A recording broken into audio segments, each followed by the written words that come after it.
اعوذ باللہ من الشیطان الرجیم بسم اللہ الرحمن الرحیم۔ پیارے دوستو، آج ہم حضرت ذوالکفل علیہ السلام کا قصہ بیان کریں گے۔ اللہ سبحانہ تعالیٰ نے آپ کا قرآن پاک میں یوں ذکر فرمایا ہے، اور اے نبی صلی اللہ علیہ وسلم، اسماعیل، ادریس اور ذوالکفل کو بھی یاد کرو۔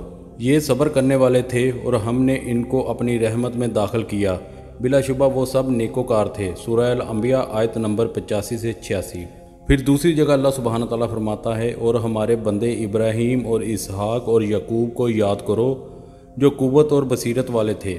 ہم نے ان کو ایک صفت خاص آخرت کے گھر کی یاد سے ممتاز کیا تھا، اور ہمارے نزدیک ایک منتخب اور نیک لوگوں میں سے تھے۔ اور اسماعیل اور یسع اور ذوالکفل کو بھی یاد کرو، وہ سب نیک لوگوں میں سے تھے۔ سورہ 7 آیت نمبر 45 سے 48۔ پیارے دوستو، قرآن مجید میں انبیاء کرام علیہ السلام کے ساتھ تعریفی کلمات کے ساتھ آپ کا ذکر کرنے سے معلوم ہوتا ہے کہ ذوالکفل نبی تھے، اور یہی مشہور ہے۔ بعض علماء کا کہنا کہ آپ نبی نہیں بلکہ ایک نیک آدمی تھے اور انصاف پسند حاکم تھے۔ علامہ جریر رحمۃ اللہ نے اس مسئلے کو توقف فرمایا ہے اور کسی پہلو کو ترجیح نہیں دی۔ حضرت مجاہد رحمۃ اللہ سے روایت ہے، انہوں نے فرمایا ہے کہ آپ نبی نہیں تھے بلکہ ایک نیک آدمی تھے اور انصاف پسند حاکم تھے۔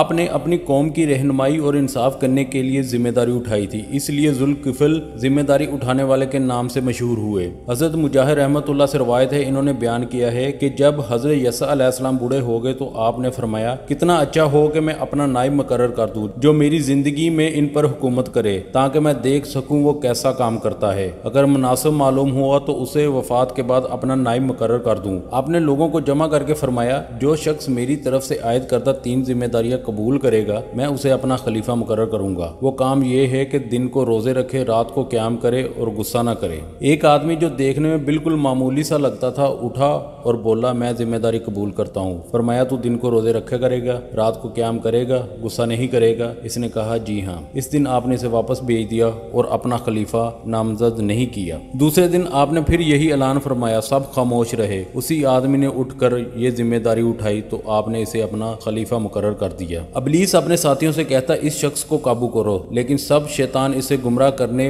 اور وعدے کے برعکس کام کروانے میں ناکام ہو گئے۔ ابلیس نے کہا، مجھے اس ذوالکفل سے نپٹنے دو۔ تو پیارے دوستو، شیطان ایک نہایت ہی بوڑھا فقیر بن کر آپ کے پاس اس وقت حاضر ہوا جب آپ دوپہر کو آرام کرنے کے لیے لیٹ گئے تھے۔ آپ دن رات میں صرف ایک بار سویا کرتے تھے۔ تو شیطان نے دروازہ کھٹکھٹایا تو آپ نے فرمایا، کون ہے؟ اس نے کہا، میں ایک مظلوم اور ضعیف بوڑھا ہوں۔ آپ نے اٹھ کر دروازہ کھول دیا تو وہ اپنی کہانی سنانے لگا۔ اس نے کہا، میری اپنی قوم کے لوگوں سے جھگڑا چل رہا ہے، انہوں نے مجھ پر ظلم اور ستم کیا ہے۔ تو وہ بات کو طویل کرتا چلا گیا حتیٰ کہ آپ کے سونے کا وقت گزر گیا اور عدالت میں جانے کا وقت ہو گیا۔ تو آپ نے بوڑھے سے فرمایا، جب میں عدالت میں بیٹھوں تو تجھے تیرا حق دلواؤں گا۔ تو آپ عدالت میں آ کر اپنے مقام پر بیٹھ گئے۔ آپ نے ادھر ادھر دیکھا تو بوڑھا کہیں نظر نہ آیا۔ اگلے دن پھر آپ نے لوگوں کے مقدمات سنے اور فیصلہ کرتے رہے، اور اس دن بوڑھے کا انتظار کرتے رہے لیکن وہ نظر نہ آیا۔ جب آپ واپس آ کر اپنے بستر پر کلولا کے لیے لیٹے تو وہ آ کر دروازہ کھٹکھٹانے لگا، اور آپ نے فرمایا، کون ہے؟ اس نے کہا، میں وہی مظلوم اور ضعیف بوڑھا ہوں۔ آپ نے دروازہ کھولا اور کہا، میں نے تجھے کہا نہیں تھا جب میں عدالت میں بیٹھوں گا تو میرے پاس آ جانا؟ تو شیطان نے کہا، وہ بڑے خبیث لوگ ہیں،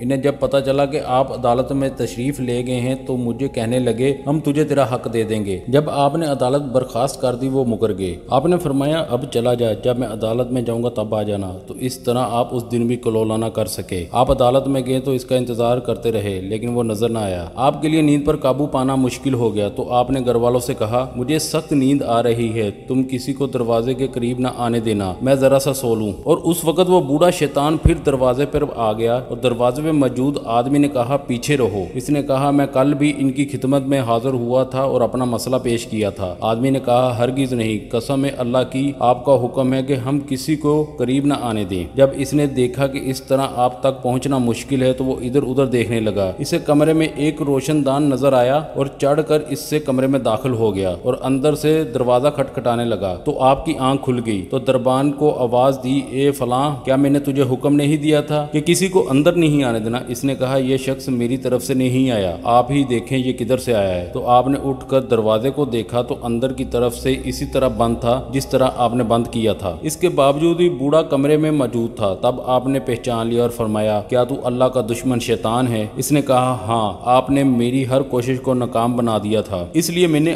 آپ کو غصہ دلانے کے لیے سب کچھ کیا۔ اسی وجہ سے اللہ تعالیٰ نے آپ کا نام ذوالکفل رکھا، کیونکہ آپ نے ایک ذمہ داری اٹھائی اور اسے نبھا کر دکھایا۔ حضرت ابو موسیٰ رضی اللہ تعالیٰ عنہ نے منبر پر کھڑے ہو کر یہ ارشاد فرمایا ذوالکفل نبی نہیں تھے، لیکن وہ ایک نیک آدمی تھے جو روزانہ 100 نمازیں پڑھا کرتے تھے۔ پیارے دوستو، حضرت ذوالکفل علیہ السلام نے حضرت یسع علیہ السلام سے کیا ہوا وعدہ اس کی وفات کے بعد جاری رکھا، چنانچہ آپ روزانہ 100 نمازیں پڑھا کرتے تھے، اس لیے آپ کا نام ذوالکفل ذمہ داری اٹھانا اور نبھانے والے مشہور ہو گئے۔ پیارے دوستو، یہ تھی ہماری آج کی ویڈیو، امید کرتا ہوں آپ کو پسند آئی ہوگی۔ انشاءاللہ ملیں گے نیکسٹ ویڈیو میں، تب تک کے لیے اجازت دیجیے، اللہ حافظ۔